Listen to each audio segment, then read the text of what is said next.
बड़े हर्ष का विषय है, बड़ा सौभाग्य है आज हमारा कि आज हम मानव अधिकार दिवस मना रहे हैं।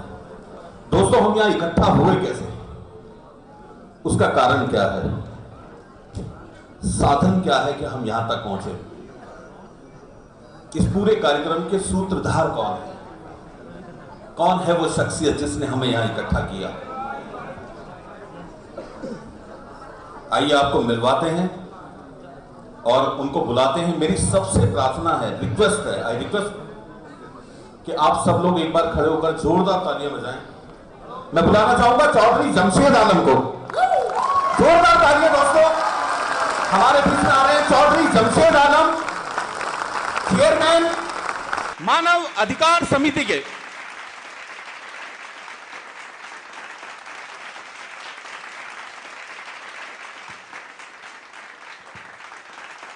दोस्तों, ये वो सूत्रधार हैं जिनके माध्यम से मानवता के लिए बहुत सारे लोग हैं, कोई अपना व्यापार कर रहे हैं, कोई अपना बिजनेस कर रहा है, बहुत सारे ऐसे लोग हैं जो अपना अपना काम कर रहे हैं, लेकिन बहुत सारे ऐसे कम लोग हैं जो अपना घर परिवार सब कुछ छोड़कर सिर्फ समाज की सेवा कर रहे हैं। बहुत बहुत शुक्रिया। सभी लोग हमारे पूरे परिवार के लोग हैं, हमारा जितने भी सामने है सारा हमारा ही अपना परिवार है। हम लोग सब मानव अधिकार से जुड़े हुए हैं और कोई भी आदमी ऐसा नहीं कि वो कहीं से भी आ रहा है, वो भी हमारे परिवार का है, हमारा भाई है, हमारी बहन है। सब लोगों का मैं स्वागत करता हूं। चौधरी साहब ने लगभग अब तक का सारा जीवन समाज सेवा में बिता दिया है और दोस्तों, बड़े गर्व का विषय है कि इस बार भी हमारे प्यारे चहेते चौधरी जमशेद आलम जी के नेतृत्व में आज 10 दिसंबर 2016 को हम मानव अधिकार दिवस मना रहे हैं। मैं बुलाना चाहूंगा मंच पर आदरणीय साहिल बाबा जी को कि प्लीज आप मंच पर अपनी सीट ग्रहण करें। जटाटवी कलज्जल प्रवाह पावित स्थले कलेवलंब्य लंबितांबुजंग तुंग मालिका।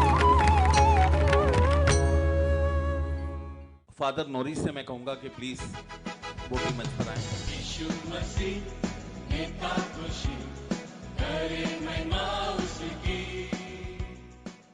मैं मौलाना सुभान साहब को बुलाना चाहूंगा कि वो भी मंच पर आए।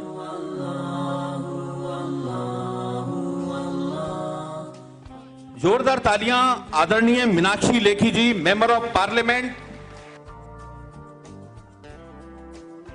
मीनाक्षी लेखी जी हमारी करवट एवं जुझारू लीडर हैं और उनके पास समय ना होने के बावजूद भी उन्होंने किया कि मैं जरूर आऊंगी।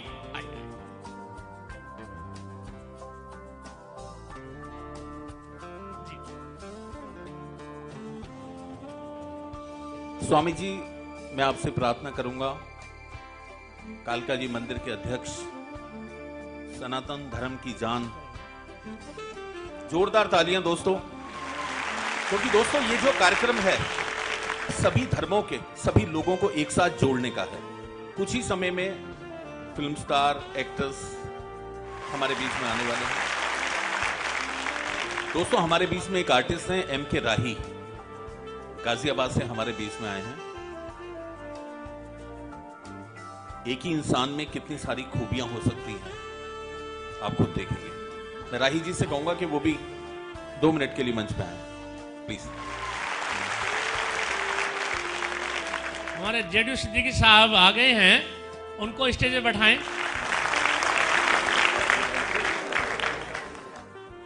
जमशेद आलम जी के लिए अगर राजकुमार कुछ कहना चाहते हैं। खिलते हैं फूल भी बहार, जोरे खजा के बाद गुजरती नहीं जहां से कभी बहार। अगर इसी बात को हमारे कॉमेडी आर्टिस्ट श्री जगदीश साहब कहते तो एक अजीब सा माहौल होता। हाय, तुम हमें छोड़कर कहाँ चले गए जमशेद आलम, चले आओ चले आओ, हाय चले आओ। अचानक भीड़ में से आपके बीच में से लालू प्रसाद यादव जी, देखो बोलबाग ये जो शेर और शायरी का मसला है, देखो रावड़ी करता है, हम नहीं करते हैं। और ये जो मीडिया है हमारे मुंह में शैतान बिठा देता है, तो इसलिए हम गड़बड़ा जाता है। लेकिन जब जमशेद जी का प्रोग्राम है तो शेर पढ़ना पड़ेगा। चलिए एक तो बोल देते हैं। और खिलता है फूल विवाह दोरा खिजा के बाद। ये खिजा क्या होता है? खिजा तो हम नहीं समझते हैं, ये समझते होंगे मीडिया के लोग, लेकिन चलो फिर भी पढ़ देते हैं। अरे ऐसा का टुकुर टुकुर ताक रहे हो? तालियां बनता है भाई।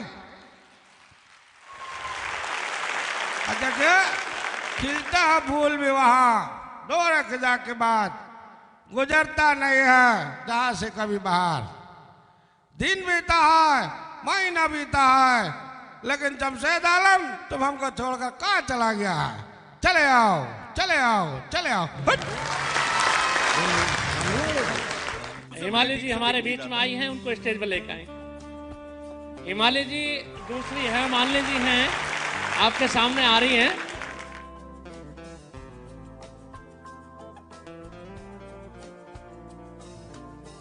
दोस्तों हमारे बीच में शिल्पा शिंदे, जिन्हें आप भाभी जी के नाम से जानते हैं, जोरदार तालियां हमारे बीच में आ चुकी हैं। दोस्तों विषय है मानव अधिकार का। मैडम बात बताना चाहूंगा सर के लिए कि भारत व दिल्ली, खाली भारत दिल्ली नहीं, भारत व दिल्ली की जनता के दिलो दिमाग में आदरणीय चौधरी जमशेद आलम जी की एक ऐसी साफ सुथरी छवि बनी है, जिसका खास कारण है उनकी कार्यशैली, उनकी मैत्रीपूर्ण नीतियां, जिसकी वजह से वो पूरे समाज को अपने साथ जोड़ कर रखते हैं। और इन्हीं नीतियों की वजह से चौधरी साहब बहुत अच्छे समाज सेवी हैं। इन्होंने अपना लगभग सारा जीवन, अब तक का जीवन, मैम पूरी की पूरी, एक होता है ना कि जैसे कोई व्यापार करता है, कोई बिजनेस करता है। मैं सलाम करता हूं इनके पिताजी को, इनकी माताजी को, जिनकी वजह से, जिनकी प्रेरणा की वजह से आज ये उस मुकाम पर आकर खड़े हो गए हैं। अभी कुछ सालों पहले की बात है कि मैंने एक दिन रात को हम आ रहे थे, तो हमने चौधरी साहब को एक बड़े अजीब रूप में देखा। गाड़ी भरी हुई थी कंबलों की, साहब जा रहे हैं, रात को जितने लोग सो रहे हैं उस पर उठा उठा के कंबल डाल रहे हैं। अभी पिछले दिनों इनके एक मित्र थे जो बचपन के मित्र हैं इनके, हमने उनसे मिले, उन्होंने बताया, बोले यार ये बचपन से ही इनकी कुछ ऐसी नीति थी। कहते दोस्तों में भी जब बैठे होते थे तो अक्सर इनका जिक्र होता था, यार इसके लिए ये कर दो, इसके लिए ये कर दो। और बिना, आप ये देखिए, भारतीय जनता पार्टी की इतने सालों से ये सेवा कर रहे हैं, और मैम आज तक कभी किसी पद के लिए, किसी सीट के लिए इन्होंने ना कभी इलेक्शन लड़ा, ना कभी ये जरूरत समझी। मेरी एक दो बार बात हुई, मैंने कहा भाई साहब आप समाज की सेवा के लिए आगे क्यों नहीं आते, और आप क्यों नहीं इलेक्शन लड़ते? आपके पास पूरा दिल्ली, पूरा उत्तर प्रदेश, मतलब इवन जहां सर का जन्म हुआ मैम, वहां से लेकर, तब से लेकर आज तक हजारों लाखों लोग इन्हें दिल से चाहते हैं, दिल से मानते हैं। बड़ी बार बात हुई, भाई साहब कहने लगे नहीं यार अखिल, समाज सेवा एक मन से है, काम से है। और मैम एक चीज और बताता हूं आपको, चौधरी जमशेद आलम जी का जुनून है महिलाओं को सुरक्षित माहौल प्रदान करने व करवाने का। आजकल महिलाओं पे होने वाले अपराधों को लेकर, चाइल्ड लेबर, बच्चों पे होने वाले अपराधों को लेकर सर ने बहुत कुछ किया है। इनका जुनून है महिलाओं को सुरक्षित माहौल प्रदान करने और करवाने का। और साथ ही मैडम इन्होंने महिलाओं के लिए एक अलग से टीम नियुक्त की है, जिसमें अधिकारी भी सिर्फ महिलाएं होंगी, जिससे महिलाएं निर्भय होकर अपनी समस्याएं महिला अधिकारी को निसंकोच बता सकें। उससे यह है कि जितनी महिलाओं को किसी को कोई शिकायत है, कोई पुलिस स्टेशन नहीं जा सकती डर के मारे। बहुत सारी महिलाएं आप हमारे समाज में देखते हैं कि उसे लगता है कि मैं पुलिस स्टेशन जाऊंगी तो शायद मेरी बात कोई लीक हो जाएगी, या मैं कल को मेरे पति के साथ मेरा विवाद है, अगर मैं थाने जाऊंगी तो मेरे ससुराल में कोई परेशानी हो जाएगी। तो चौधरी साहब ने एक ऐसी टीम बनाई है जिसमें सिर्फ महिला अधिकारी हैं, और कोई भी लेडीज, किसी भी महिला को अब निसंकोच वो अपनी बात बता सकती है, और international human rights protection council के माध्यम से वो न्याय पा सकती है। दोस्तों, एक बेहतर समाज बनाने के लिए मानव अधिकार सुरक्षा समिति हमेशा काम करती है। समाज की छवि और सुधारने के लिए तथा समाज में समाज के योगदान को बढ़ाने के साथ साथ युवाओं को एक नई दिशा देने के लिए चौधरी जमशेद आलम जी ने कई और कदम उठाए हैं, ताकि दिल्ली ही नहीं भारत के अलग अलग कोनों से युवाओं को चुनकर एक अलग से टीम बनाई जाए, जिससे कि समाज की सुरक्षा व्यवस्था को सुनिश्चित किया जा सके। बहुत सारे ऐसे काम हैं, आप भी देखते हैं। और मैं चौधरी साहब की तरफ से आपको एक बात और बताऊंगा कि आप अत्याचार अपने पे हो या अपने किसी पड़ोसी पे हो, आप इसका ध्यान जरूर रखें। अगर आपको यह डर लगता है कि मैं कहीं अगर पुलिस स्टेशन में कंप्लेंट करता हूं और उसके लिए मुझे कल को दिक्कत हो सकती है, तो आप निसंकोच चौधरी साहब से संपर्क कर सकते हैं, हमारी सुरक्षा समिति से आप संपर्क कर सकते हैं। आपको किसी तरीके का, मान लीजिए आपको न्याय नहीं मिल रहा या आपको इससे रिलेटेड कोई परेशानी है मानव अधिकार के लिए, आज मानव अधिकार दिवस पे हम ये कार्यक्रम इसीलिए आयोजित करते हैं कि आप अपनी किसी भी परेशानी के लिए आप चौधरी साहब से संपर्क कर सकते हैं। जनाब पॉपुलर मंत्री साहब जो हैं, आदरणीय चौधरी जमशेद आलम जी से रिक्वेस्ट करूंगा कि सर एक बार वो आए और सभी आए हुए गेस्ट का स्वागत करें बुके देकर। बिशप नॉरिस फादर हैं, चौधरी जमशेद आलम साहब उनका बुके देकर स्वागत करेंगे। दोस्तों, तालियों में कमी नहीं होनी चाहिए, हमारी हिंदू सभ्यता है, हमारे पास जब भी कोई आता है हम उसका स्वागत करते हैं। श्री अनिल स्वामी जी का सर से मैं कहूंगा कि बुके देकर स्वागत करें। कालका जी मंदिर के अध्यक्ष हैं साहिल बाबा, मैं चौधरी साहब से कहूंगा कि साहिल बाबा जी का भी स्वागत करें। पॉपुलर मेरिटी साहब के लिए जोरदार तालियां दोस्तों। चारों धर्म के चारों आई धर्मगुरु हमारे बीच में मौजूद हैं।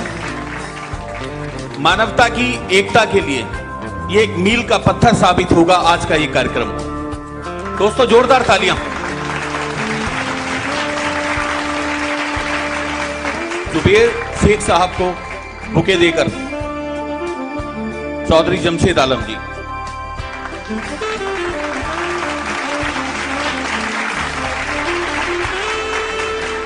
जयदी सिद्दीकी साहब सर सीनियर आईएएस हैं, आप हमारे बीच में आए, हम आपका स्वागत करते हैं। अब्दुल रशीद साहब हमारे बीच में मौजूद हैं, उनका भी हम स्वागत करते हैं।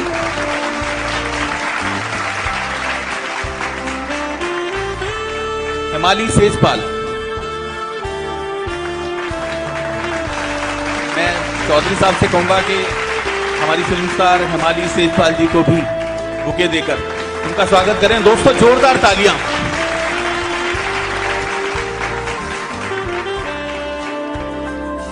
शिल्पा शिंदे भाभी जी, जोरदार तालियां। ऋचा शर्मा मिस इंडिया, अनिल यादव जी, बहुत सारी फिल्मों में आपने इन्हें देखा, मैंने तो रूबरू आई पहली बार देखा। बहुत बहुत स्वागत है सर, आप हमारे इस कार्यक्रम में आए। रंजीत साहब, और हमारे कार्यक्रम की जान आन और हमारी संस्था के साथ जुड़े हुए सालों बीत गए। रंजीत साहब,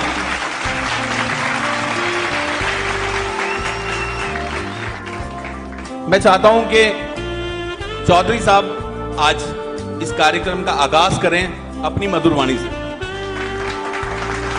जोरदार तालियां दोस्तों। सभी को आदाब और मेरा सलाम। दोस्तों, बुजुर्गों और मेरे नौजवान साथियों, हमारे हिंदुस्तान की एक परंपरा रही है हिंदू मुस्लिम एकता की।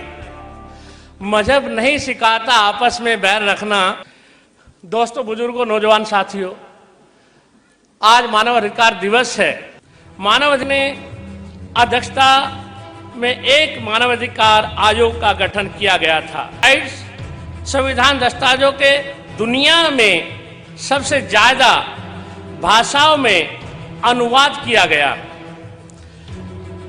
इसका करीब 500 भाषाओं में अनुवाद किया जा चुका है। वह महिलाओं व 95 लाख पुरुषों इस अधिकार मानवाधिकार हनन के में लिप्त हैं, शामिल हैं। आयोग के कार्यक्षेत्र में दोस्तों ये है हमारा मानवाधिकार।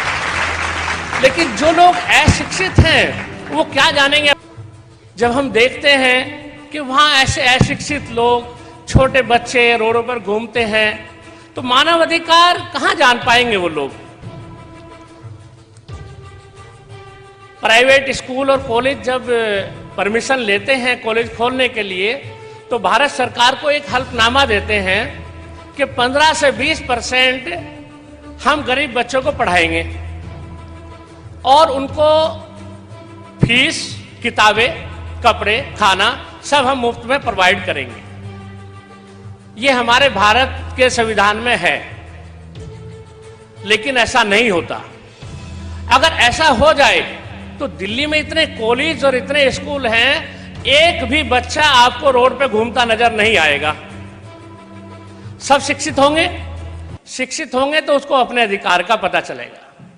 शिक्षित होंगे तो क्राइम नहीं होगा, क्योंकि उसको पता है किस क्राइम करने से कौन सी धारा है, कितनी सजा होगी। हमारी सरकार करोड़ों रुपए हेल्थ पे हर साल देती है। हमारे प्राइवेट जितने हॉस्पिटल हैं उनके अंदर भी एक डायरेक्शन है सरकार की, संविधान के अंदर है कि 15 से 20% फ्री लोगों का इलाज करें। आप देखेंगे जाकर के उनको बेड होते हैं, लेकिन वो बेड, एक जगह मैं गया, कहीं किसी ने बताया कि मैक्स के अंदर एक बहुत कोई हमारे मिलने वाले थे, गरीब आदमी थे, उनका बिल करीब 5 या 10 लाख रुपए का लगभग बनाया। तो मैंने वहां से बात करी, डॉक्टर उसने मना कर दिया। उसने कहा कि भाई मैं इसमें कुछ कम नहीं कर सकता था। मैंने फोन रखा, मैं ऑफिस आया, मैंने अपनी बुक निकाली मानव अधिकार की, मगर शायद कहीं ना कहीं कोई रास्ता इसके अंदर हो। तो जब मैंने वो देखा तो उसमें लिखा गया कि गरीब लोगों के लिए तो कोई भी हॉस्पिटल हो, सरकारी हॉस्पिटलों में तो फ्री इलाज होता है, लेकिन प्राइवेट हॉस्पिटलों में 20% लोगों को फ्री इलाज किया जाता है। मैंने जब देखा कौन सी धारा, कौन से एक्ट के तहत है, और मैंने वहां के एसडीएम को फोन किया, वहां के डीसीपी को फोन किया, और मैंने उसका जो चीफ था उसको मैंने फोन किया। तो मैंने कहा कि हमारी टीम आपके हॉस्पिटल का सर्वे करने आ रही है। तो वो एकदम चौंक गया। ये दिल्ली की बात है। जब हम लोग वहां गए तो वो लोग गेट पर खड़े पूरी टीम को लेकर के, साहब आइए आइए बैठिए, सब लोग हलचल मची हुई। मैंने कहा नहीं, पहले हमें अपने बेड दिखाइए हॉस्पिटल के। करेगा तो वहां ऐसा नहीं हो सकता है मानव अधिकारों की अवहेलना हो, चाहे वो लेडीज हो, वो जेंट्स हो, वो बच्चा हो, बड़ा हो, सबको सोचना। देखिए, जो इंसान एक दूसरे की हेल्प करता होगा वो बहुत अच्छा इंसान होता है। कभी भी किसी समाज के अंदर कोई आदमी आया और बात चल रही है तो वो आकर के बैठा तो लोग चुप हो गए, अरे भाई जब जाएंगे अच्छा आदमी नहीं है। एक आदमी आज सब खुश हो गए तो क्या कहते हैं, यार बहुत अच्छा आदमी है, इसके आने से ये चीज बढ़ी, इसके आने से ये चीज बढ़ी। उससे नीचे वाले भी खुश होते हैं, ऊपर वाला भी खुश होता है। हम कभी कभी सोचते हैं ना, जहां मान लिया एक तो हमारा गॉड है, एक है कोई बड़ा अफसर, एक छोटे वाला, छोटे के साथ लड़ाई करना, बड़े के पास जाना, ये करना। देखिए, मानव अधिकार में सब बराबर हैं, किसी के अधिकारों का हनन नहीं होना चाहिए। इसके लिए हम मुहिम चला रहे हैं। कोई भी किसी के साथ भी कहीं ऐसी बात हो, हमें लिखित में दें, हमारी वेबसाइट पर देखें और हमारे साथ जुड़ना चाहिए, उसका स्वागत है। अपनी चंद बातों को कहकर मैं खत्म करता हूँ। शोहरत याफ्ता शायर हैं, मोहताज तारुफ नहीं है। इंटरनेशनल लेवल पर उन्होंने बहुत मुशायरे अटेंड किए हैं, बहुत कॉन्फ्रेंसेस अटेंड किए हैं। ये हमारी खुशकिस्मती है कि आज वो हमारे बीच में है। हम उनका तहे दिल से इस्तकबाल करते हैं और इस मजमे से मैं गुजारिश करूंगा उनकी शान में एक बार जोरदार तालियों से उनका स्वागत किया जाए। जनाब पॉपुलर मेहदी साहब। सुकून दिल के लिए कुछ तो एहतमाम करूं, ज़रा नज़र जो मिले तो फिर उन्हें सलाम करूं। मुझे तो होश नहीं, आप मशवरा दीजिए, कहाँ से छेड़ूं फसाना, कहाँ तमाम करूं। जैसा कि आप सब जानते हैं, आज मानवाधिकार दिवस है। और ये ऑर्गेनाइजेशन इंसानी हुकूक़ के लिए काम करती है।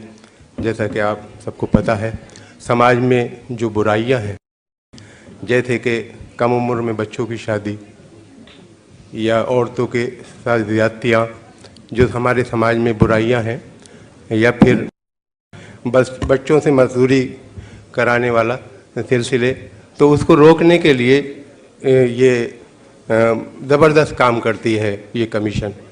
और इस कमीशन के बारे में जैसा कि आप सबको पता है कि इंसानी जो बुराइयां हैं उनको रोकने के लिए ये काबिल तारीफ़ काम करती है। तो मैं मुबारकबाद पेश करता हूँ मोहतरम जमशेद अली साहब को, चौधरी जमशेद साहब को। लेकिन आजकल एक ज़रूरत है हमें कौमी यकजहती के लिए। उन्होंने बताया कि कुछ पढ़िएगा, अभी मुझे बात हो रही थी, तो बहरहाल मैं एक नज़्म अपनी कौमी यकजहती से मुताल्लिक़ आपकी खिदमत में हाजिर कर रहा हूँ कि देखें कि जयराम तुम भी आओ, सुलेमान तुम भी आओ, जोसेफ चचा के साथ कमर खान तुम भी आओ, सतबीर को पुकार के बलवान तुम भी आओ, तुम हमसे क्यों अलग हो श्रीमान तुम भी आओ, ऐसा कोई न कह सके हम सब में फूट है, हम सब हैं भाई भाई ये रिश्ता अटूट है। खुर्शीद बढ़ के चंद्र किरण की मदद करो, सुल्तान बढ़ के राम सरन की मदद करो, रोशन ज़मीर राम रतन की मदद करो, अहले वतन हो अहले वतन की मदद करो, हरगिज़ न गमज़दों को हिकारत से देखिए, अच्छा ये है कि सबको मोहब्बत से देखिए। हमारे बीच रीचा शर्मा जी आ चुकी हैं, बॉलीवुड कलाकार हैं, हम उनका इस्तकबाल करते हैं।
मैम को जाना है, लेकिन मैं चाहता हूं कि उससे पहले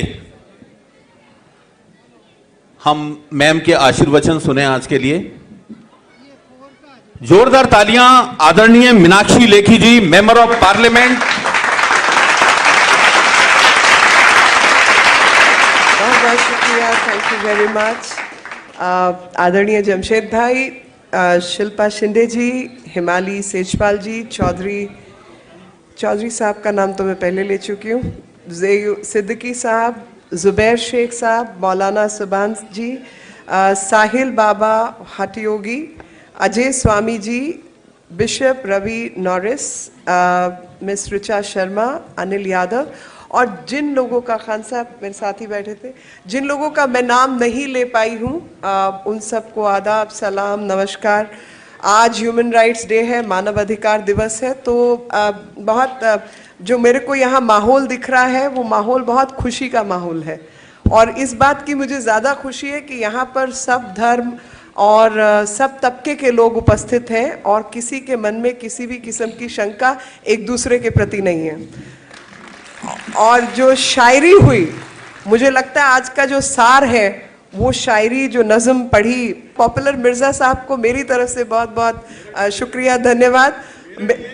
मेरठ ही तो मेरठ और एनसीआर दिल्ली ही है। आपने जो नज़म इनकी थी, मेरे को लगता है आज के कार्यक्रम का सार ही वो है। और कि ज़ुबैर हो, मीनाक्षी हो, जमशेद हो, सैयद हो, जो भी हो, शिल्पा हो, कोई भी हो, लेकिन हम सब के मन में जो है वो भारत बसता है और भारत माता की जय में हम सब के अंदर जोश आता है। और उसी मानव अधिकार के हिस्से में कुछ चीज़ें ऐसी हैं हमारे इर्द गिर्द, हमारे आसपास, जो मुझे लगता है कि अगर हमारी सबकी जानकारी हो उन विषयों पर तो शायद देशभक्ति की जो प्रवृत्ति है वो उन गलतियों को रोक पाएगी। और इसलिए मैं आपको आज तारुफ कराना चाहती हूँ दो चीज़ों से। आज मानव अधिकार दिवस होने के नाते तिब्बत का जो मसला है वो आप सबको मालूम है। आप सबको मालूम है कि किस तरीके से एक देश ने दूसरे देश के हल्के पर कब्जा किया हुआ है और उस कब्जे के कारण वहाँ के लोगों को वहाँ से निकाला हुआ है और वो लोग इस देश में बसे हुए हैं। इस देश में क्योंकि खुला रीति रिवाज है, खुला देश है, ईरानी आए तो उनका स्वागत, अफगानी आए तो उनका स्वागत, जूस आए तो उनका स्वागत, किसी भी नस्ल के किसी भी जगह के लोग आए तो उनका स्वागत इस देश ने किया। और उसी तरीके से तिब्बतियों का भी स्वागत किया और उनको इस देश में रिहाइश और जो भी मानव अधिकारों के तहत उनके हकूक थे उससे ज़्यादा ही उनको मिले, कम नहीं मिले। लेकिन मन, जैसे हम सब भारत की जननी, हम सब की जननी है, हम दुनिया के किसी कोने में जाएंगे तो हमें याद भारत की आएगी।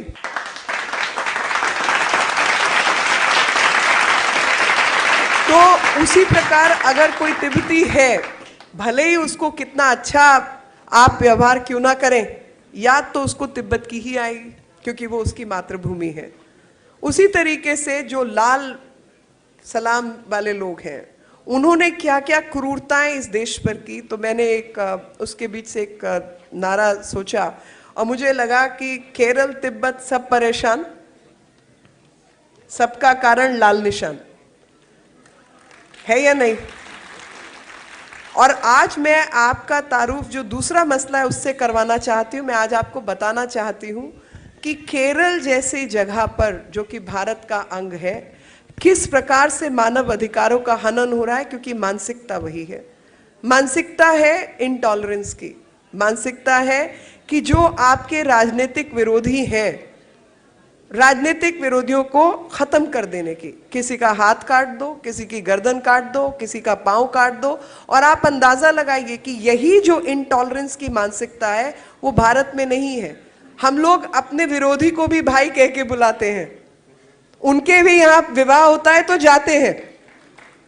हम लोगों की लड़ाई राजनीतिक होती है, पर्सनल नहीं होती कभी। बच्चे की शादी है, पिता का देहांत हुआ, कोई अंतर नहीं है, वो परिवार का हिस्सा है। भले ही संसद के अंदर झगड़ा करेंगे, भले ही चुनाव में लड़ाई लड़ेंगे। तो जो पर्सनल लड़ाइयाँ हैं वो पर्सनल लड़ाइयाँ अलग हैं, जो राजनीतिक लड़ाइयाँ हैं वो अलग हैं। समाज के अंदर सुकून बना रहे, हम एक दूसरे का विरोध करते रहे, कोई दिक्कत नहीं है क्योंकि यही लोकतंत्र है। लेकिन एक दूसरे के ऊपर इस तरीके से हावी ना हो कि जीना दुश्मन कर दें। और वही जीना दुश्मन जो है वो किया हुआ है केरल के अंदर। और सबसे बड़ी जो तकलीफ मुझे होती है वो इस बात की तकलीफ होती है कि उत्तर भारत के अंदर इसकी जानकारी तक नहीं है। उत्तर भारत के अंदर जानकारी नहीं है कि आज त्रिवेंद्रम में एक भाजपा के कार्यकर्ता का मारपीट कर दिया और उससे पूर्व में किसी को मार दिया, उसके पिता को भी मारा गया था। ऐसे तमाम किस्से हैं जिसका नाम हमने आहुति रखा है। तो आज क्योंकि आप सब समक्ष हैं, मैं आप सबसे एक पूछना चाहती हूँ प्रश्न। मास्टर जयकृष्ण नाम के एक टीचर जो कि 4वीं जमात या 5वीं जमात के बच्चों को पढ़ाते थे, उनका सर धड़ से अलग कर दिया 5वीं क्लास के 4वीं क्लास के बच्चों के आगे। ये कहाँ की इंसानियत है? क्या ये लोकतंत्र की तहजीब है? क्या ये भारत की तहजीब है? हमारी तहजीब ये नहीं सिखाती। हम विरोध करेंगे, विपक्ष करेंगे, धरना करेंगे, चीखेंगे, चिल्लाएंगे, लेकिन जान से मारने की इच्छा नहीं रखते किसी को भी। उसका भी परिवार की शक्ल आंखों के आगे आती है, उसके भी घर बच्चे दिखाई देते हैं। और मास्टर सदानंद एक और हमारे कार्यकर्ता, उनके पांव काट दिए। आपके कोई विरोधी है जिसका आप विपक्ष में है, विरोधी है, राजनीतिक विरोधी है, तो आप हाथ काट देंगे, किसी का पांव काट देंगे, किसी की उंगली काट देंगे। इस तरीके के किस्से और जान से मारने वाले बहुत सारे किस्से हैं। एक अभी बच्चा था, उसको मैं एक कार्यक्रम में मिली, 8 साल का बच्चा, 8 साल का बच्चा उसके घर ढूंढते हुए, पिता को ढूंढते हुए आए, पिता घर में नहीं है तो बच्चे की बाजू पे बाजू काट दी तलवार से। 8 साल के बच्चा, आप बताइए ये इंसानियत हो सकती है क्या? कौन सी इंसानियत ये चीजें सिखाती है? और जब आज मानव अधिकार दिवस है तो मैं उस खौफनाक मानसिकता के खिलाफ हूं जो कि अधिकारों का हनन करती है। इसके ऊपर हमने एक किताब लिखी है जिसका नाम आहुति है। मैं चाहती हूं कि वो आहुति स्टेज पर जितने गणमान्य व्यक्ति हैं सबको दी जाए, ताकि एक जागरूकता का माहौल इस क्षेत्र में बढ़े और जिन बातों को दबाया जाता है उन बातों को सामने लाया जाए, क्योंकि जब बातें सामने आएंगी तो तब ऐसे विरोधाभास वाली राजनीति को समाप्त करने की बातें भी सामने आएंगी। जब जानकारी बढ़ेगी तो मुझे नहीं लगता कि कोई भी भारतीय इसके पक्ष में होगा। कोई भी भारतीय इसके पक्ष में हो सकता है क्या? ये भारत है, यहां हम अलग धर्म के जरूर हो लेकिन पक्ष हमारा एक है, वो भारत माता की जय है।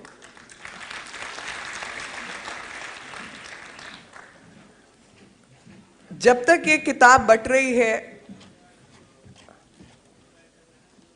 8 साल के बच्चे की कहानी जो मैं आपको बता रही हूं, वहां पिनियारी विजयन जो है वो वहां के पिनराई विजयन वहां के मुख्यमंत्री हैं। पिनराई विजयन जब जनरल सेक्रेटरी थे तो उनका ये कहना था कि वेस्ट बंगाल वाला मॉडल अडॉप्ट करो और अपने विरोधियों को बिना खून बहाए खत्म करो। तो क्या करते थे? वो मारकर दबा देते थे, नमक डाल देते थे। और बुद्धदेव भट्टाचार्य जो पूर्व में मुख्यमंत्री बंगाल के रहे, उन्होंने ये बात लेजिस्लेटिव असेंबली में एक्सेप्ट की कि 55,000 लोग मारे गए हैं। और जब से वो लोग आए 30 वर्ष के समय में राजनीतिक मौत 72,000 मौतें हुई हैं। ये 27,000 एक तरफ, 27,000 दूसरी तरफ, तो टोटल इस तरीके से। तो मेरा ये कहना है कि राजनीतिक मतभेद अपनी जगह, इंसानियत को नहीं छोड़ा जा सकता, कम से कम भारत की सरजमीन पर। और भारत की सरजमीन पर हम लोग इंसानियत नहीं खत्म कर सकते। और जब जमशेद भाई बात कर रहे थे हकूकों की और औरतों के हकूकों की, तो मेरे मन में बार बार एक सवाल आ रहा था कि औरतों की सुरक्षा क्या केवल घर के बाहर असुरक्षित है या घर में भी असुरक्षित है? जवाब आप सब लोग जानते हैं और मैं बहुत अच्छी तरह जानती हूँ। तो मुझे लगता है कि जिन हकूकों की लड़ाई जमशेद भाई जैसे लोग सड़कों पर लड़ते हैं, घर के बाहर लड़ते हैं, घर के भीतर की लड़ाई हम सबकी अपनी है। और घर के भीतर की जो हिंसा है वो पहले समाप्त होनी चाहिए। और जब भीतर की हिंसा समाप्त होगी तो तमाम ऐसे हकूक औरतों को मिलने चाहिए जिनकी उनको तमन्ना है। वो क्या चाहती हैं? वो केवल आपके साथ, आपकी बहन, आपकी बेटी, आपकी पत्नी, आपकी माँ क्या चाहती है? सिर्फ परिवार को संजो कर रखना चाहती है, उससे अधिक उसको कुछ नहीं चाहिए। और जिस औरत को अपने परिवार के अधिक कुछ भी नहीं चाहिए, उसको आप लगातार उसके हकूकों को तलवार की नोक पर रखते हैं, वो उसकी खिलाफत है। क्योंकि औरतों के हकूक भी सबसे बड़े मानव अधिकार है। 50% किसी भी धर्म, किसी भी जाति में जो जनसंख्या है वो औरतों की है। तो तमाम ऐसी चीजें जो कि औरतों को उनके हकूकों से अलग करती हैं, उनको खत्म करने का जिम्मा भी आप सबका है। और आज मानव अधिकार दिवस के मौके पर आप सबसे मैं ये वायदा चाहती हूं कि जब भी किसी औरत की शक्ल दिखाई दे तो उसमें अपनी माँ की तस्वीर देखना शुरू कर दीजिए, बहन की तस्वीर देखना शुरू कर दीजिए। क्योंकि जब वो तस्वीरें दिखाई देंगी तो आपको समझ आएगा, आप भी वो लड़ाई लड़ना चाहेंगे कि ये तमाम रीति रिवाज जो उनको उनके हकूकों से अलग करते हैं और लगातार समाज को तोड़ते हैं, वो समाज की बेहतरी के लिए नहीं है, खराबी के लिए है। और मानव अधिकार दिवस पर औरतों के हकूकों की लड़ाई हम सबकी कॉमन लड़ाई है, ऐसा मानकर हमें इकट्ठा बढ़ना है। चाहे वो कोर्ट हो, चाहे वो सरकार हो, मुझे नहीं लगता कि किसी इंसान से ऊपर है। और इंसानी फर्ज को जब हम अदा करें तो हम याद रखें, चाहे वो ट्रिपल तलाक जैसी चीज हो, चाहे तमाम ऐसी बुराइयां हो, उन सबको हम खत्म करेंगे। हमने सती को भी खत्म किया है। कम उम्र की शादी आज 2016 में होती है, उसको भी हम खत्म करना चाहते हैं। दहेज किस लिए? क्या आदमी बिकाऊ है? बिकाऊ है तो बात अलग है, मतलब फिर तो बोली लगनी चाहिए। और असलियत में जो दहेज जैसी प्रथा है, फीमेल फीटिसाइड सीधे तौर पर उससे जुड़ा हुआ है, सीधे तौर पर जुड़ा हुआ है। क्योंकि जिस भी बाप को नजर आता है, जिस भी माँ को नजर आता है कि बेटी बड़ी होगी तो असुरक्षित होगी, असुरक्षित होगी तो दहेज देना पड़ेगा, दहेज नहीं देंगे तो ट्रिपल तलाक हो जाएगा, बच्चे के साथ घर में आ जाएगी, उसकी देखभाल करने वाला कौन होगा। तो मेरा ऐसा मानना है कि दहेज को सबसे पहले खत्म करो। जो हमारी रिवायतें हैं, शादियां, शादी जिंदगी, उसको आगे बढ़ाएं और उसी तरीके से अपनी बेटियों को सुरक्षित बनाएं। बेटी बचाओ, बेटी पढ़ाओ। और मानवता की जब बात आती है तो मुझे नहीं लगता कि मानव शब्द में स्त्री और पुरुष का अंतर है, जाति और धर्म का अंतर है, राज्य और देश का अंतर है। जो मानव अधिकार घर से शुरू होता है वो पूरे समाज में फैलना चाहिए, चाहे वो देश हो, चाहे वो विश्व हो। और आज विश्व मानवता दिवस पर हम सब एक वायदा करेंगे कि अपने घर में और घर के बाहर अपनी बेटियों को सुरक्षित रखेंगे और केरल जैसी घटनाओं को अपने राजनीतिक माहौल को बिगाड़ने नहीं देंगे।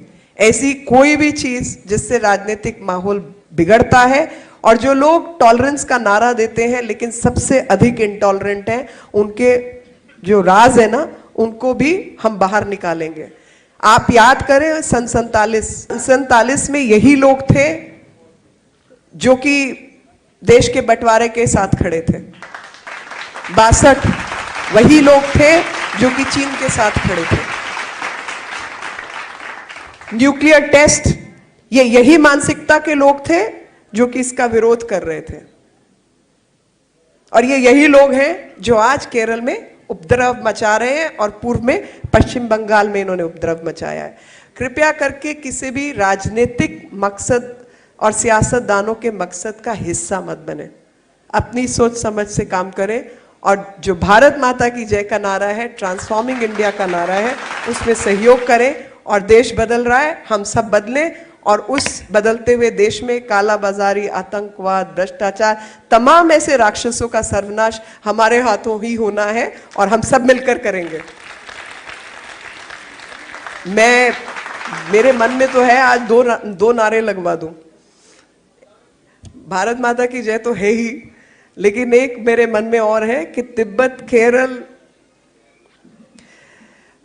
की हिंसा के पीछे जो लोग हैं वो लाल सलाम वाले लोग हैं। लेकिन मैं राजनीतिक मकसद से आज बोल नहीं रही हूँ, लेकिन जो मानसिकता है उसके खिलाफ में कि मानव अधिकार का हनन हम नहीं सहेंगे, इतना तो कह ही सकते हैं, क्योंकि मानव अधिकारों का हनन तो हम नहीं सहने वाले जी।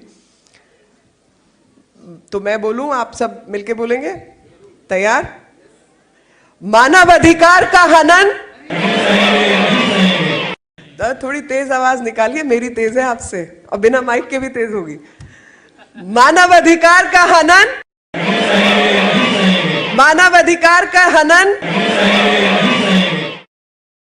एक भारत श्रेष्ठ भारत, जो नज्म थी पॉपुलर मिर्जा साहब की, एक भारत श्रेष्ठ भारत। बहुत तेज आवाज, माइक पे मत बोलिए, मैं इनकी आवाज सुनना चाहती हूं। एक भारत। अरे भाई, आपको श्रेष्ठ भारत नहीं चाहिए? पीछे वाले जितने हाथ ऊपर करके जोर से बोलिए, या सब जोर से बोलें, सब जोर से बोलें। मैं मास्टरानी हूं, जब तक नहीं बोलोगे बुलवाती रहूंगी। अच्छा है, एक ही बारी में खत्म करो। एक भारत, एक भारत, एक भारत, एक भारत, एक भारत, एक भारत, एक भारत। भारत माता की, भारत माता की। बहुत बहुत धन्यवाद। और आपसे इजाजत भी लूंगी, मुझे निकलना है।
Human Rights Protection Council and especially the chairman of the council, Chaudhry Jamshed Saab, for inviting me to this large gathering of persons on the occasion of Human Rights Day.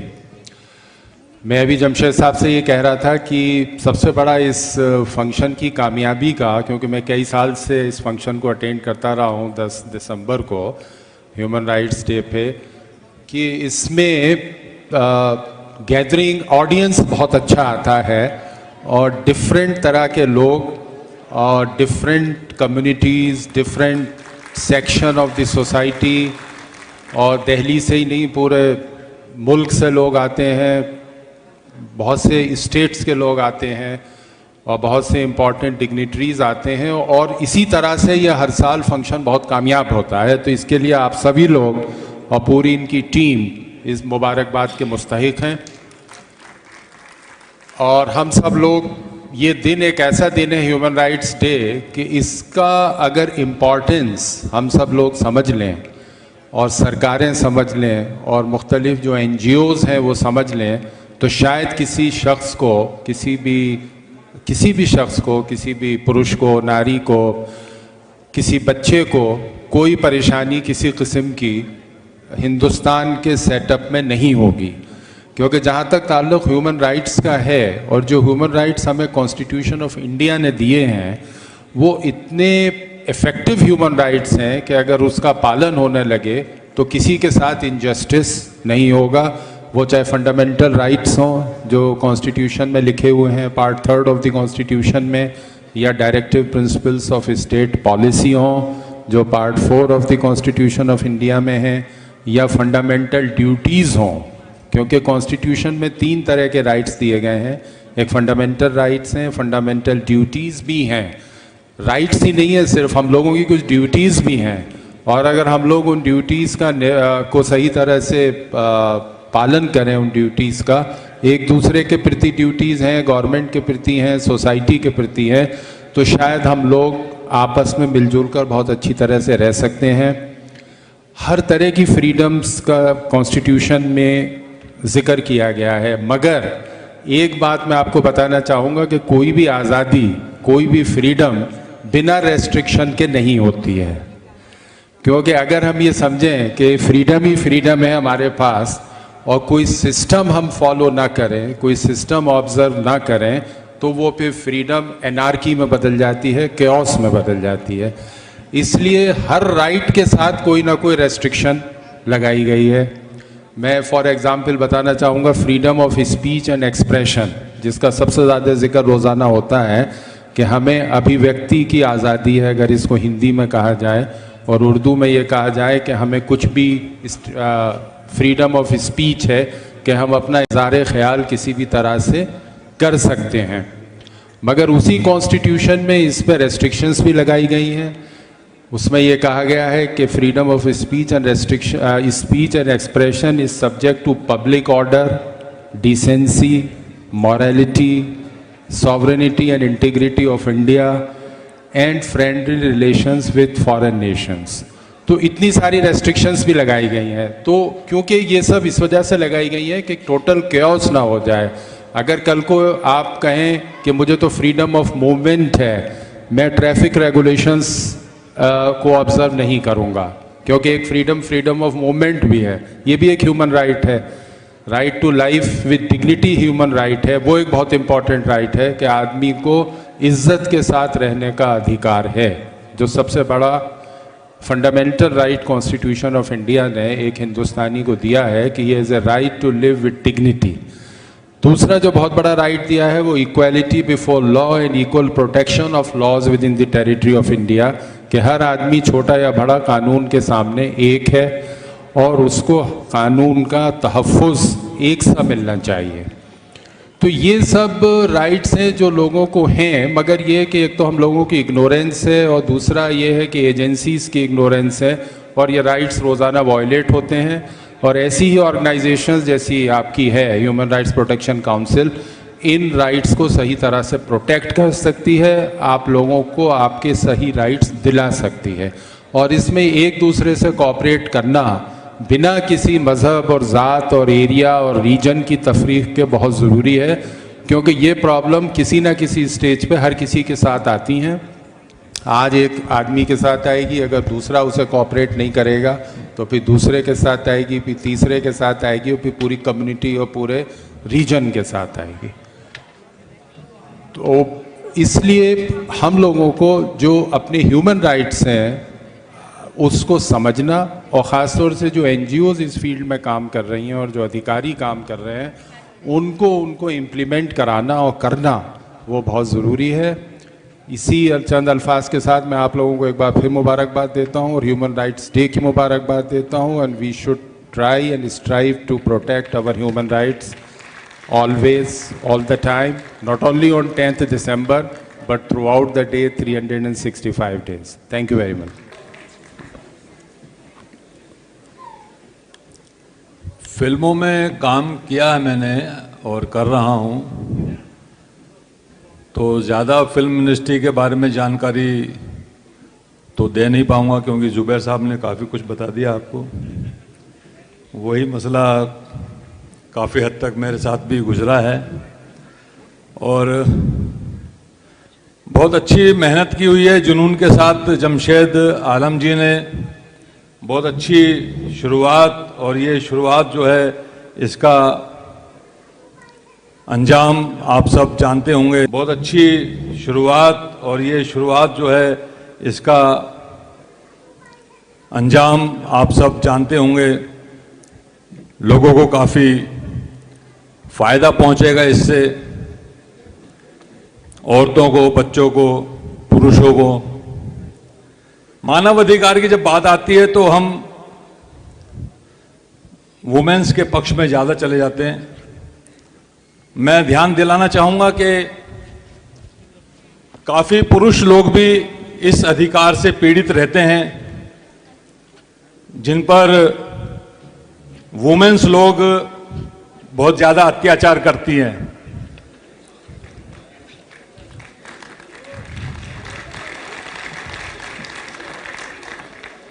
वो बेचारे मर्द, पुरुष अपनी बात, अपनी व्यथा किसी को बोल नहीं पाते, कारण चाहे कुछ भी रहा हो। तो थोड़ा पक्ष उस साइड भी जाना चाहिए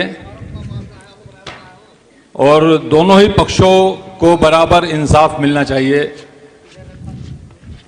दूसरी बात ये मैं कहना चाहूँगा कि मानवाधिकार, ये हम इसके लिए एक बड़ा सा फंक्शन करते हैं, बड़ा सा ऑफिस खोलते हैं। हमारा बेसिक जो है वो बहुत ढांचा शिक्षा का बिगड़ा हुआ है। जो भी जिम्मेदार लोग हैं वो इस तरफ ध्यान दें कि इस मानवाधिकार को अगर हम शुरू से बच्चों को पढ़ाया जाए, उनको इस बारे में अवगत कराया जाए, तो मुझे नहीं लगता कि बहुत ज़्यादा आगे जाकर किसी भी पुरुष को या महिला को, बच्चे को तकलीफ होगी। थैंक यू, शुक्रिया, धन्यवाद। थैंक यू दोस्त, एक बार फिर से जोरदार तालियां। और ऋचा शर्मा जी से मैं कहूंगा कि दो शब्द।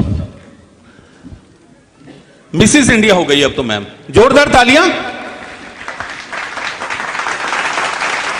The time for giving respect to each other is today. I really feel that together we can make a difference. हम साथ में मिलके बहुत कुछ बदल सकते हैं, हाँ कि ना।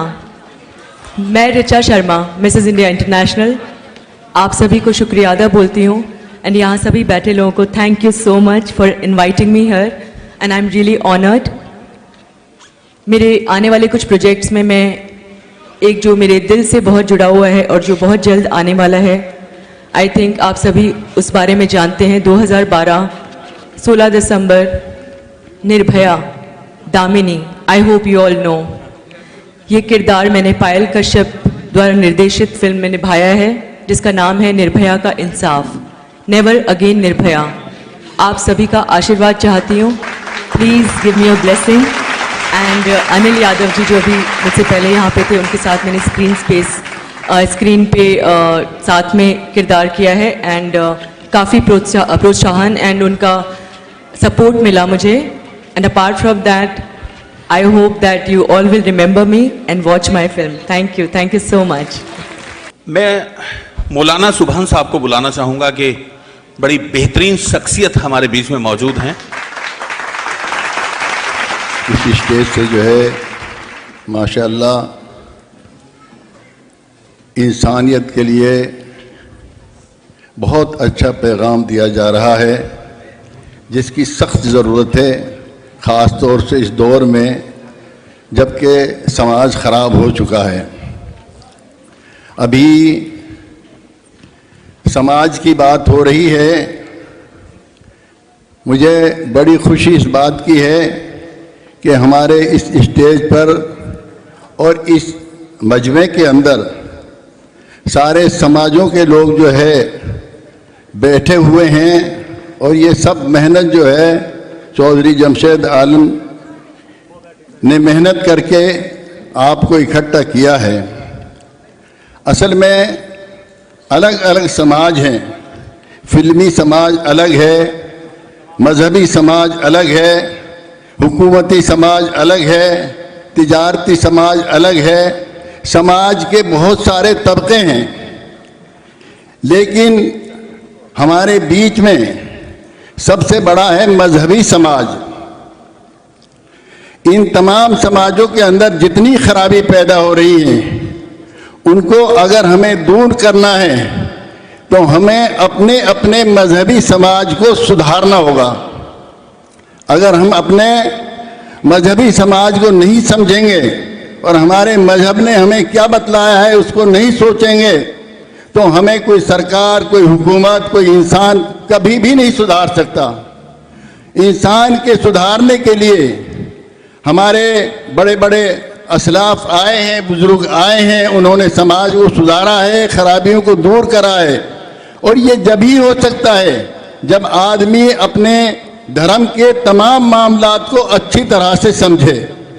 हर समाज के अंदर जो है बुराइयों को बुरा कहा गया है, बुराइयों से नफरत दिलाई गई है, किसी के हक खाने को मना किया गया है, बड़ों के एहतराम को समझा गया है, औरतों के हुकूक को समझाया गया है, मर्दों के एहतराम को बताया गया है. लेकिन आज हम अपने जो धार्मिक समाज है उसको हम भूल चुके हैं और हम दूसरे समाजों में जाकर बुराइयों को दूर करने की कोशिश कर रहे हैं. बुराई हमारी जब ही दूर हो सकती है जब हम अपने अपने गिरहबान के अंदर, अपने मजहब के अंदर क्या लिखा हुआ है उसको सही ढंग से समझकर, मर्द हो या औरत, उसके ऊपर अमल करेगा, जब ही समाज के अंदर से बुराइयां दूर हो सकती हैं. और चौधरी जमशेद साहब ने इन्हीं चीज़ों को समझाने के लिए हम सबको यहाँ बुलाया है. अगर हमारे अंदर ये सलाहियत पैदा हो जाती है और हम अपने मजहब को समझकर और उसके अंदर जो रूल रेगुलेशन है उनको समझकर अमल करेंगे तो न मर्दों को तकलीफ होगी, न औरतों को तकलीफ होगी और न किसी समाज में बुराई आएगी. बुराई सिर्फ इसलिए आ रही है कि हम हक से हटकर जो है दूसरी चीज़ों में सदाकत ढूंढने लगे हैं. आज ज़रूरत इसी बात की है. मैं इन्हीं अल्फाज के साथ अपनी बात ख़त्म करता हूँ. में जुबेर खान साहब हैं, मैं चाहूंगा कि वो मंच पे आएं. 30 से ज्यादा फिल्में कर चुके हैं वो. नमस्ते और सलाम आदाब कबूल कीजिएगा. मैं बंगाल से कलकत्ता का रहने वाला हूँ, इसलिए मुझे हिंदी अच्छी नहीं आती थी. 10-12 पिक्चर बंगला फिल्म किया हूँ, जो सुपरहिट फिल्म प्रसन्नजीत के साथ, रंजीत मल्लिक के साथ. लेकिन हिंदी का प्रॉब्लम से मुझे बॉम्बे आने में बहुत दिक्कत होती थी. लेकिन जब पिक्चर में देखता था हिंदी तो मुझे बहुत लगता था कि मैं जाकर हिंदी फिल्म करूं. खासकर रंजीत साहब उस टाइम बहुत टॉप पे थे और इनकी पिक्चर मैं बहुत देखता था और इनका बहुत बड़ा फ़ैन हूं मैं. और इनका जो काम होता था वो देख के मुझे भी लगता था कि मैं भी जाकर फिल्म इंडस्ट्री में बदमाशी, विलन का रोल करूँ. तो मैं यहाँ आया, लेकिन मेरी हिंदी इतनी ख़राब थी कि कोई डायरेक्टर मुझे काम नहीं दिया. क्योंकि जिस ऑफिस में ज़्यादा था, बोले क्या बात है, बोले साहब हम पिक्चर में काम करेगा, हम कोलकाता से आया है, हम बहुत बंगला पिक्चर किया है. बोले यार तुम क्या बात करता है यार, पिक्चर में काम करेगा हिंदी में और ऐसा बात करता है, जाओ तुम पहले हिंदी सीखो। फिर मैं वापस चला गया और 4 साल टीचर को रखा वहाँ कलकत्ता में और किसी तरह हिंदी उर्दू सीखा। और जब मैं देखा कि कंप्लीट हो गया, कॉन्फिडेंस आ गई हिंदी बोलने का, तो मैं बॉम्बे आया। और बॉम्बे आने के बाद 2 साल तक मैं काफ़ी भटका, लेकिन उस दरमियान अल्लाह को मिलाना था मेहुल कुमार से, जो आप जानते होंगे मरते दम तक, जंगबाज, तिरंगा, क्रांतिवीर, मृत्युदाता, कोहराम। उन्होंने मुझे ब्रेक दिया तिरंगा में। तिरंगा में मेरा गोटिया का रोल था। आप देखे होंगे राजकुमार साहब ब्रिगेडियर, उस पर हम लोग हमला करते हैं, मेरे आदमी काफ़ी लोगों को मारते हैं। एक पॉइंट पे वो सीबीआई ऑफिस में आते हैं, अपने कार से उतर के अंदर जाते हैं। उसके कट टू बाद मेरी गाड़ी आती है, पीछे डिग्गी खोलते हैं और वहाँ से मैं निकलता हूँ डिग्गी से और यहाँ से बम निकाल कर उनके गाड़ी के अंदर बम लगा देता हूँ और चला जाता हूँ। फिर इंतज़ार करता हूँ ब्लास्ट होने का। ब्लास्ट होती है, फिर मेरा डायलॉग जाता है, साला 30 मार खान बनता था, सड़क पे ही जलकर मर गया साला। स्वामी जी ये सुगर समाचार टीवी पर भी तो देखें। स्वामी जी ये सुगर समाचार टीवी पर भी तो सुन ले। टीवी हम लोग खोलते हैं, सीन याद होगा क्योंकि हर 2 दिन के बाद आती है तिरंगा क्रांति भी। फिर टीवी खोलते हैं तो पता चलता है सर ये तो जिंदा है, गटर के नीचे से निकल गया। फिर फोन आता है, गेंडा स्वामी ये बम का खेल बंद करो, ये बम का खेल तो मैं जब से खेल रहा हूँ जब से तुम्हारे बाप दादा बालों में खिजाब लगाया करते थे, अब तुम अपना टीवी तोड़ डालोगे। फिर हम लोग टीवी तोड़ते साले। फिर यहाँ होता है एक, ये मेरा सीन है। पिक्चर में तो बहुत सीन है लेकिन हाईलाइट सीन मेरा ये था। और सब बस आप सबसे अच्छा, और एक बात और लगी कि ये मैं उस लायक तो नहीं हूँ लेकिन अल्लाह का करम, आप लोग के दुआ से जमशेद आलम साहब, अल्लाह पाक इनकी लंबी उम्र दे और इसी तरह इस संस्था को चलाए और हमारे जैसे छोटे कलाकार को इतना इज्जत दिए हैं, इनके लिए एक ताली बजा दीजिए, बहुत मेहरबानी होगी आपकी। और मेरे लिए दुआ कीजिए, अभी 3 पिक्चर आ रही है, एक अदालत के बाहर, राजगद्दी और मर्डर कमर, ये सब लगने वाली है। मेरे लिए दुआ कीजिए आपकी, मुझे कुछ और अच्छी कामयाबी मिले।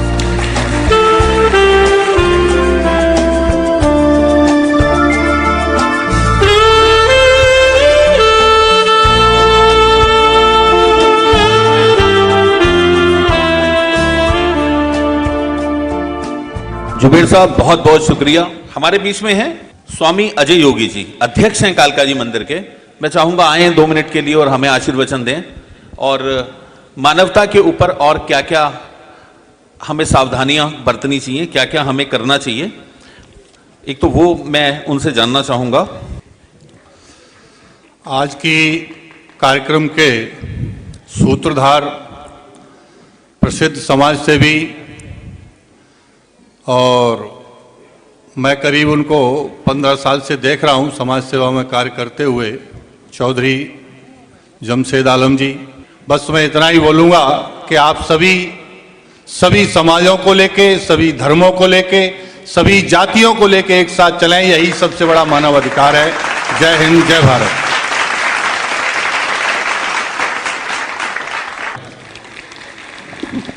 बहुत अच्छा बोला हमारे स्वामी जी ने, बहुत कम चंद अल्फाजों में कितना अच्छा बोला, बहुत बहुत शुक्रिया।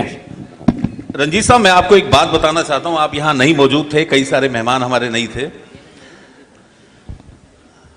आपको एक जानकारी दिलाना चाहता हूं कि चौधरी जमशेद आलम जी ने आजकल एक जुनून की हद तक एक ऐसा काम शुरू किया है जिसमें मानवता को आज की तारीख में महिलाओं पर होने वाले अपराधों को मद्देनजर रखते हुए चौधरी साहब ने एक ऐसा कदम उठाया जो बिल्कुल फैक्ट है। मान लो किसी पति पत्नी की लड़ाई होती है और वो महिला थाने जाने से डरती है, घबराती है कि मैं अगर थाने गई तो मेरा पति, मेरे ससुराल वाले हमारे खिलाफ हो जाएंगे।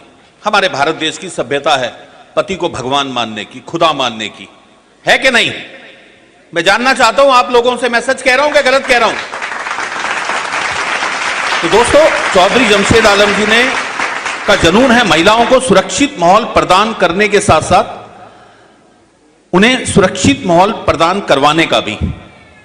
खुद तो वो करते ही हैं, लेकिन अगर कल को पुलिस की या समाज में जुडिशरी की अगर जरूरत पड़ती है तो उसके लिए भी चौधरी साहब पूरी मदद करते हैं। और साथ में ही इन्होंने एक महिलाओं की एक ऐसी टीम बनाई है जिसमें कोई भी महिला निर्भय होकर अपनी समस्याएं महिला अधिकारियों को निसंकोच बता सकें और international human rights protection council के माध्यम से वो अपना न्याय पा सकें। ये एक बहुत बड़ा। Shilpa Shinde ji please come on the stage. सही पकड़े हैं।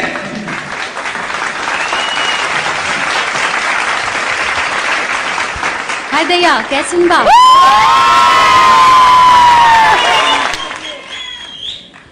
सारे उपस्थित माननीय लोगों को मेरा नमस्कार और आप सभी को मेरा नमस्कार।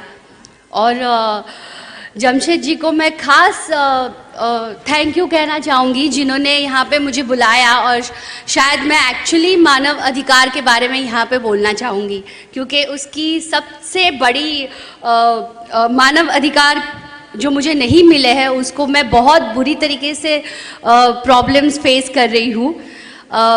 एक आर्टिस्ट भी मानव होता है, एक नॉर्मल इंसान होता है, लेकिन मैं बताना चाहूँगी कि मेरे साथ कुछ अच्छा नहीं हुआ, इसलिए मुझे आपकी वेबसाइट बताइए, मैं आपके पास ज़रूर आऊँगी हेल्प के लिए क्योंकि मेरी कहानी शायद सबको पता है। मैं आज यहाँ पर हूँ मगर मैं शो में नहीं हूँ और मुझे बहुत बुरा लगता है कि मेरे बहुत सारे फैंस हैं जिनको मैंने हंसाया है, लेकिन मुझे नहीं पता ये एक डेस्टिनी थी जो मेरे साथ सब कुछ हुआ।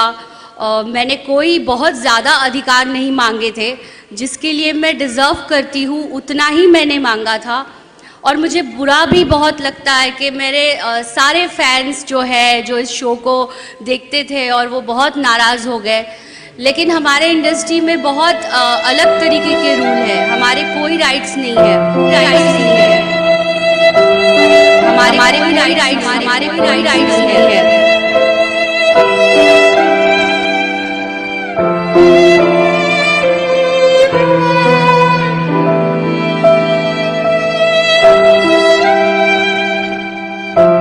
जैसे मानव अधिकार की बात हुई, ह्यूमन राइट्स, तो मैं एक इंसान के नाते मैं अपना पक्ष रखना चाहती थी, लेकिन मेरी किसी ने सुनी नहीं। और जहां हम सेल्फ रिस्पेक्ट बोलते हैं, कुछ लोग उसको ईगो बोलते हैं, तो मेरे लिए वो सेल्फ रिस्पेक्ट था, इसीलिए मैं आज उस शो में नहीं हूँ और यहाँ पर हूँ।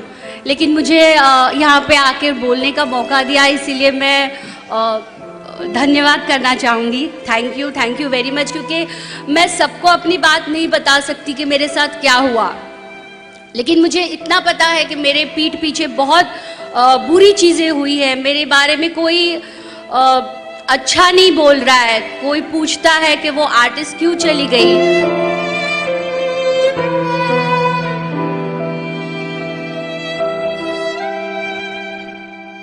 तो जैसे महिला अधिकार की बात कही है, तो मेरी प्रोड्यूसर भी महिला ही है, तो आप किस महिला की साइड लेंगे? मैं आपके पास मदद के लिए आऊँगी तो ज़रूर पूछूंगी, क्योंकि पता नहीं क्या होने वाला है और क्या होगा। लेकिन महिला का अधिकार हो या किसी का भी अधिकार हो, हम लोग ह्यूमन राइट्स की बात यहाँ पे कर रहे हैं, तो एक इंसानियत पहले देखी जानी चाहिए। That's it, thank you. Hi Daya, ये बोल रहे हैं कि हम डायलॉग बोले, हम कहाँ डायलॉग बोले, हमको तो अभी 1 साल हो गया, हम कुछ बोल ही नहीं रहे हैं।